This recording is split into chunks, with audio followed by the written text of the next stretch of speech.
Là, on a été contacté par notre station directrice, en fait. Comme quoi, il y a un feu détritus, feu de poubelle. Donc, on doit être en assistance des SP. Ça peut être un guet-apens. Donc là, on fait une physionomie pour les collègues PS. Pour pas qu'ils se fassent canarder au niveau de... Pour avoir des projectiles. Les policiers de la BAC craignent d'être attendus par des jeunes bien décidés à se venger. En revenant sur place, mauvaise surprise. Non. Ah. Les pompiers ne sont pas aussi prudents qu'eux. Ils foncent tête baissée vers le feu de poubelle. Donc les SP viennent de s'engager, hein, ils viennent de passer devant nous. On se faire allumer, les mecs. Faut que tu recules, c'est un guet-apens. C'est un guet-apens, faut reculer. En effet, presque aussitôt, le comité d'accueil entre en action. Je fais demi-tour. Il y a combien? Il y a une dizaine de mecs. Ouais. Là, ça court. Avec un pétard à la main. Une dizaine de silhouettes et des tirs de mortier, ces gros feux d'artifice qui explosent à quelques mètres seulement des policiers et des pompiers. Attention les gars, non. T'as de la grenade? Oh, bâtard. Vas-y. Avance. Le bac de sang, nous, on escorte les pompiers, on se fait canarder, hein. Vas-y, mets-toi là. Vous faites tirer dessus comme ça par des bandits, ouais, ça arrive Ouais, souvent. ça arrive souvent. C'est leur manière de faire la fête, tu vois. Pas question de prendre le moindre risque. Cette fois, la BAC a besoin de renforts. Donc là, clairement, c'est un guet-apens, hein. Ils brûlent plusieurs poubelles. Et pour nous rameuter avec les sapeurs-pompiers. Et puis là, comme t'as vu, hein, guet-apens, ça nous prend à partie. Ça nous jette du mortier. Donc on essaie de mettre en place d'un dispositif. Les policiers se replient, mais plus les minutes passent, plus les assaillants semblent nombreux. Cette interpellation dans une cité met le feu aux poudres. Après, dans le dos, t'as quoi? Tu pars avec.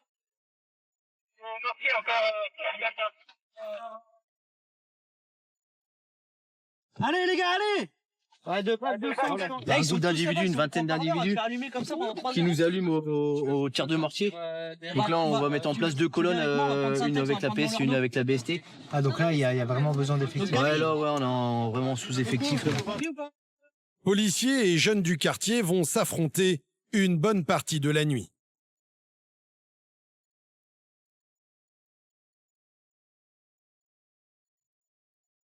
Le risque est potentiellement Potentiellement finir à l'hôpital ou voir pire, se faire brûler. Et le risque est assez élevé quand même pour nous. Voitures et engins de chantier incendiés, les dégâts se chiffrent en dizaines de milliers d'euros. C'est pour leur quartier, on fait des travaux dans leur quartier, mais ils en arrivent même à brûler des engins de chantier. Cyril et ses hommes tenteront de tenir leur position tout en protégeant la population, coincée au milieu de cet affrontement. Monsieur, rentrez. Rentrez chez vous, monsieur, c'est dangereux. C'est finalement l'arrivée de la CRS 8, unité spécialisée anti-émeute, qui ramènera le calme dans la cité. Allez, on y va. Action. Des échauffourées dont les policiers de la BAC se passeraient bien. La nuit, ils doivent déjà gérer des coups de folie qui mettent parfois des vies en danger. Exemple cette nuit-là. Au cours de sa patrouille, Lara remarque une lueur dans l'obscurité. Oh, là, c'est un feu important là pour les pompiers. Hein. Dans cette zone d'activité, un incendie impressionnant est en train de ravager les stocks de bois d'une entreprise. C'est que des palettes. De la palette, du bois. Attisées par le vent, les flammes pourraient rapidement se propager. Regarde toutes les braises là, ça peut prendre feu là-dedans. Hein. Regarde, tu vois là, tous les petits trucs qui sont en train de voler là. Regarde, c'est en train de se foutre dans les arbres là. Regarde. Les policiers doivent s'assurer que personne n'est en danger sur le site. Ils s'introduisent comme ils peuvent et tombent sur cet homme. Il affirme vivre dans ce cabanon de chantier et semble aimer un peu trop jouer avec les allumettes. Et comment il est rentré dedans lui? Il a escaladé? En fait, il vit ici, à Paris. Ouais. Il dit qu'il travaille derrière. On lui pose plusieurs fois la question. Il dit oui, j'ai allumé le feu. Il se justifie pas, il dit pas pourquoi. Un pyromane qui n'a même pas pris la peine de dissimuler les preuves. Apparemment, il a utilisé des produits inflammables avec un briquet. T'aimes bien admirer le feu en fait? Ouais. C'est pas la première fois que vous mettez le feu. Non, c'est pas. Non, c'est pas la première fois. Il est fier, là, il est heureux de regarder le feu qu'il a mis. Les policiers comprennent vite que l'homme n'a pas toute sa tête. Il ne semble pas réaliser que pour incendie volontaire, il encourt 10 ans de prison et 150 000 € d'amende. Regarde-moi. Jeune homme. Ouais, pas besoin de sourire, hein, c'est pas pour... Allez, on y go. Il est placé en garde à vue et sera examiné par un médecin. T'es suivi par un docteur? Docteur, toi? Non, T'as pas de docteur? C'est toi qui as mis le feu, là? Pour faire quoi? au barbecue. Pour faire un barbecue? Non. Il n'a pas l'air d'avoir tout ça. Non. Heureusement, le feu à bonne distance des habitations ne fera pas de victimes. Les pompiers en viendront rapidement à bout. Mais les auteurs de ces coups de folie se montrent parfois beaucoup plus menaçants et mettent les policiers de la BAC sous tension. Taser, il a pas pris. Quelques heures plus tard, un message inquiétant parvient au commissariat. Un individu psy, en fait, qui ferait une crise, qui serait en pleine crise et il y a plein de couteaux apparemment au domicile, donc possiblement dangereux. Il est là. Un homme souffrant de troubles psychiatriques peut être armé d'un couteau et qui menacerait ses voisins. Le cauchemar des policiers. Sur place, Lara et ses collègues tombent sur l'homme qui a donné l'alerte. Bonsoir, monsieur. Qu'est-ce qui s'est passé? C'est le monsieur qui pose problème, il est où? Il est haut chez lui. Hein. Chez lui? Ok. C'est où? C'est où, là? C'est au dernier étage. Dernier étage, J'ai porté ce matin. Porte droite ou porte Gauche. gauche? Ok. Qu'est-ce qui s'est passé, là? Ce matin, déjà, j'ai porté plainte à l'école, vos collègues sont nuls, et des coups de couteau partout sur les murs, ils m'ont dit, il est fou. Les larmes aux yeux, ce retraité est manifestement sous le choc. Il y avait des couteaux ce soir, là.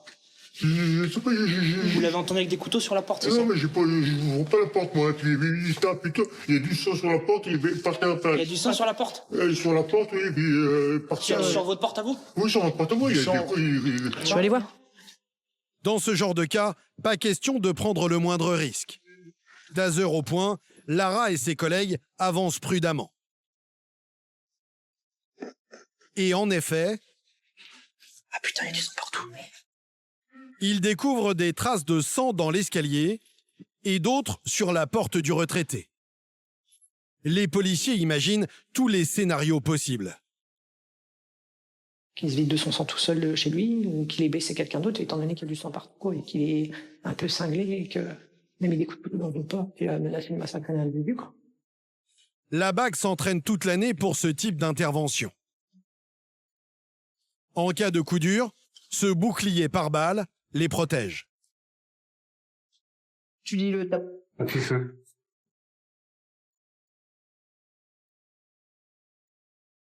C'est la police! La porte finit par s'ouvrir. Montre tes mains! Montre-moi tes mains! Et la police, montre-moi tes mains! Voilà. Mets-toi là, dans le couloir. Viens ici, mets-toi les mains au mur! Les mains au mur! Les mains au mur! Les mains au mur! Retourne-toi! Il tombe sur l'homme souffrant de troubles psychiatriques qui a menacé ses voisins. T'as rien de dangereux sur toi? Ses réactions semblent imprévisibles. Bouge pas, je te dis! Mets-toi face au mur! Mets-toi face au mur! Mets-toi face au mur, je te tasse! Dernière fois, mets-toi face au mur! J'ai rien, je suis en caleçon. Est-ce que t'habites tout seul? J'habite tout seul. Je suis tout seul. Je peux aller vérifier chez toi? Vous pouvez vérifier. Ok. Une fois en sécurité, Lara et ses collègues s'assurent que personne n'est blessé dans l'appartement. Pas de victime, l'homme vit seul, au milieu de détritus et d'un désordre impressionnant. Le sang retrouvé dans l'escalier est en réalité le sien. Pendant sa crise, il s'est blessé à la main. Pourquoi tu t'es blessé là? Bah, je pète tout chez moi. J'ai des bouteilles de rhum à ranger que je fais moi-même. Voilà. Et je pète tout chez moi. Il évoque des forces maléfiques qui lui voudraient du mal. Est-ce que vous êtes connu en psy, monsieur? Vous avez des problèmes psy? J'ai connu une semaine, parce que je me prenais pour Jésus, oui, il y a très très longtemps. Et là, qu'est-ce qui s'est passé là? Pourquoi il y a du... Je pète un câble tout seul chez moi parce qu'il y a des forces qui me volent mes choses, qui me pètent les couilles, et voilà. Et voilà, je peux pas vous dire plus. On ne sait pas de quoi il est capable, en fait. C'est ça le danger. On dit que c'est des forces religieuses qui le poussent à agir. Alors, ce genre de choses, il faut se méfier, quoi. Les policiers ne le quittent pas des yeux. Bonjour monsieur. Et face aux ambulanciers, l'homme alterne entre discours incompréhensibles et moments de colère. Bah évite de toucher mes pieds, c'est toi qui as touché mon pied. Ou c'est moi qui a touché ton pied. Calme-toi. Tu veux quoi, me faire du pied? T'es ton... Bon, en tout cas, c'était pas Canoë. Voilà, vous l'avez vu, c'est ton père, Cristiano Ronaldo. Tu veux que je te dise quoi d'autre? Écoute, tu vois, on apprend tous les blancs. Enfin, un concours de celui qui met plus de patates dans le mur et qui se casse le poignet le premier ou pas? Moi je joue pas. Ce soir, un drame a peut-être été évité de justesse. Bah, il va être vu par un médecin, par des psys, et peut-être qu'à l'issue, il fera un petit séjour en psychiatrie, enfin, j'espère. Je pense qu'il a besoin d'un traitement, et qu'il en prend pas. Encore une fois, cette nuit-là, les alertes s'enchaîneront à un rythme impressionnant pour les policiers de Creil. En 2021, ils ont assuré près de 8700 interventions, 28% de plus que l'année précédente.